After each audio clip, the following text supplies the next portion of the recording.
பேரன்பும் பெருமதிக்கும் பெரியோர்களே, தாய்மார்களே, வருங்கால உலகையே மாற்றியமைக்கக்கூடிய பேரருள் பெருஞ்செல்வங்களை ஈன்றெடுத்த பெற்றோர்களே, அனைவருக்கும் என் அன்பு கலந்த வணக்கத்தை தெரிவித்துக் கொள்கிறேன். ஓய்வு பெற்ற ஆசிரியனாக என்னையும் இந்த நிகழ்ச்சிக்கு அழைத்து பெருமைப்படுத்திய சிக்ஷா மந்திர் ஆச்சாரியா குழுவினருக்கு என் அன்பு கலந்த வணக்கத்தை தெரிவித்துக் கொள்கிறேன். சிக்ஷா மந்திர் அன்பு குழு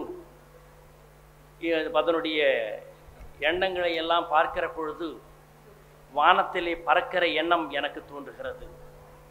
சிறு வயதிலே படிக்கிற பொழுது எல்லாம் எமக்கு இப்படிப்பட்ட வாய்ப்பு கிடைக்கவில்லையே என்கிற ஏக்கமும் என்னுடைய உள்ளத்திலே எழுகிறது. அன்பர்களே, அற்புதமான நிகழ்ச்சிகளை எல்லாம் இங்கே அரங்கேற்றி மக்களை எல்லாம் கவருகின்ற பேராற்றல் மிக்க இந்த நிறுவனம் பால் போல் தழைத்து அருகோல் வேலோடி மிக்க மகிழ்ச்சியோடு இருக்க வேண்டும் என்பதிலே எனக்கு மிக்க மகிழ்ச்சி உண்டு.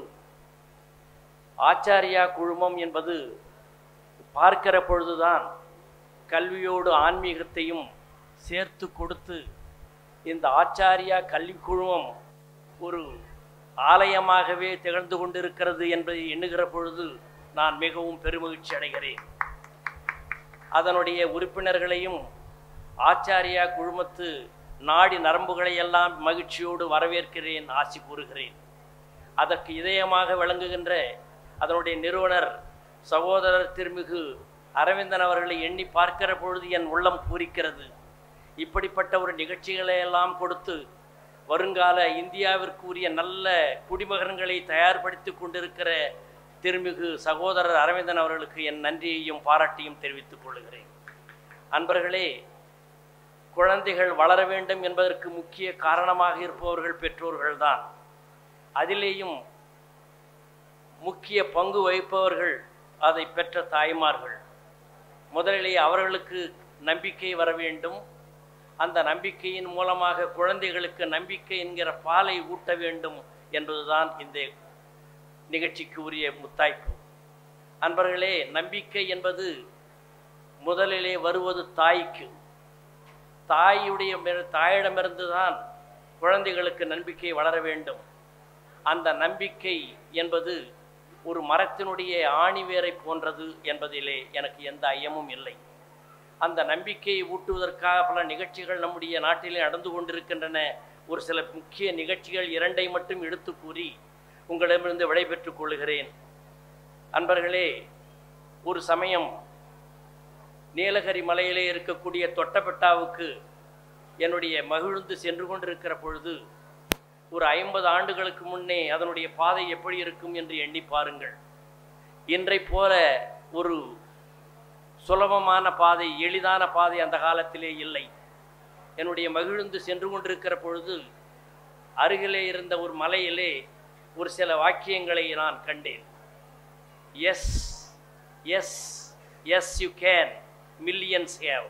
S you can, millions have என்ற ஒரு நம்பிக்கையான ஒரு வார்த்தைகளை நான் கண்டேன்.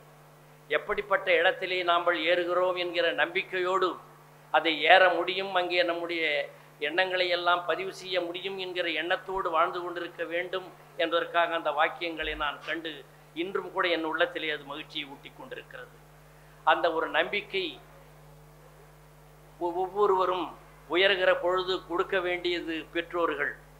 அந்த நம்பிக்கை என்கிற ஆணிவேர் பலமாக இருந்தால் எல்லா குழந்தைகளுமே வருங்கால உலகையே மாற்றி அமைக்கக்கூடிய ஒளிமிக்கவர்களாக திகழ முடியும் என்பதிலே எந்த ஐயமும் இல்லை. அதோடு இன்னும் கூட கல்விக்கு இன்னொரு உதாரணத்தை சொல்லி சீக்கிரமாக முடித்துக்கொள்ள விரும்புகிறேன். உலகையே தன் கொடை கீழே ஆண்டு கொண்டிருந்த அலெக்சாண்டர், மாவீரன் அலெக்சாண்டர் மாசிடோனியா வீதிகளிலே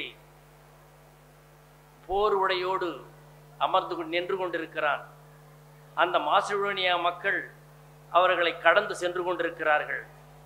அந்த மக்கள் யாரும் மாவீரன் அலெக்சாண்டரை திரும்பி கூட பார்க்க இல்லை. அவங்கள் திரும்பி எங்கோயோ சென்று கொண்டிருந்ததை அலெக்சாண்டர் பார்த்தான். என்னை கவனிக்காமல், என்னிடத்திலே ஒரு சிறு மதிப்பு கூட கொடுக்காமல் இந்த மக்கள் எங்கே சென்று கொண்டிருக்கிறார்கள் என்று கேட்டான்.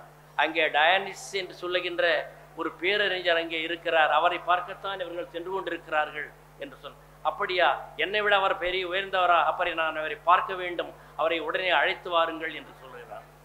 ஒரு வீரன் சென்று அவரை அழைக்கிறான், கவனிக்கவே இல்லை, கண்டுகொள்ளவே இல்லை. மறுபடியும் அவரை உலுக்கி, உங்களை மாவீரன் அலெக்சாண்டர் பார்க்க விரும்புகிறார், வாருங்கள் என்று அழைத்தான். நான் ஏன் அவரை பார்க்க வேண்டும்? நான் பார்ப்பதாக அவருக்கு சொல்லவில்லையே என்று அவன் கூறினான். அலெக்சாண்டரை நீங்கள் பார்க்க வேண்டாம், அவர் உங்களை பார்க்க விரும்புகிறார், அழைத்து வாருங்கள் என்று சொன்னான். இல்லை, நான் வர முடியாது, அவரை இங்கே அழைத்து வாருங்கள் என்று சொன்னான். எப்படி இந்த வார்த்தையை அலெக்சாண்டருக்கு, மாவீரனுக்கு சொல்லுவதென்று நடுங்கிக் கொண்டிருந்த வீரன் எப்படியோ இந்த செய்தி அவர்களுக்கு பரிமாறுகிறான். அலெக்சாண்டர் வியந்து, அப்படியா, அவரை நான் சென்று பார்க்கிறேன் என்று வருகிறார். வருகிற பொழுது குதிரை லாயத்திலே மிக வேகமாக வந்து கொண்டிருந்த பொழுது கூட அதனுடைய சத்தத்தை கண்டு சிறிதும் அஞ்சாத அந்த அறிஞன் தான் புத்தகத்தை தானாக படித்து கொண்டே இருந்தான், கவனித்து கூட பார்க்கவில்லை. மிக நெருங்கி சென்று அந்த குதிரையை அவர் படித்து கொண்டிருக்கிற இடத்திலே நிறுத்திவிட்டு பார்த்தான். அறிஞர் சொன்னார், உன்னுடைய குதிரையினுடைய நிழல் நான் படிக்கிற எழுத்துக்களை மறைத்து கொண்டிருக்கிறது, சற்று விலகி நில் என்று சொன்னான். ஆச்சரியமடைந்த மாவீரன் அலெக்சாண்டர் அவருடைய அறிவுக்கு முன்னாலே தன்னை அடிபணிய வைத்து, உங்களை போன்ற ஒரு அறிஞர் இந்த நாளுக்கு இருப்பது மிகவும் மகிழ்ச்சி, நான் உங்களை வணங்குகிறேன் என்று சொன்னான். கல்விக்கு அவ்வளவு பெரிய மதிப்பு மாவீரனான அலெக்சாண்டருக்கு முன்னாலே கூட இருந்திருக்கிறது என்பதை மறந்துவிட வேண்டாம். அந்த கல்வியை இந்த ஆச்சாரியா குழுமம் மிக அற்புதமான முறையிலே கொடுத்து கொண்டிருக்கிற பொழுது உண்மையிலேயே இந்த நிகழ்ச்சியிலே கலந்து கொள்கிற எனக்கு பெரும் மகிழ்ச்சியும் அதை காட்டிலும் மிக வியப்பும் ஏற்படுகிறது என்பதிலே எந்த கருத்தும் மாறுபாடு இல்லை.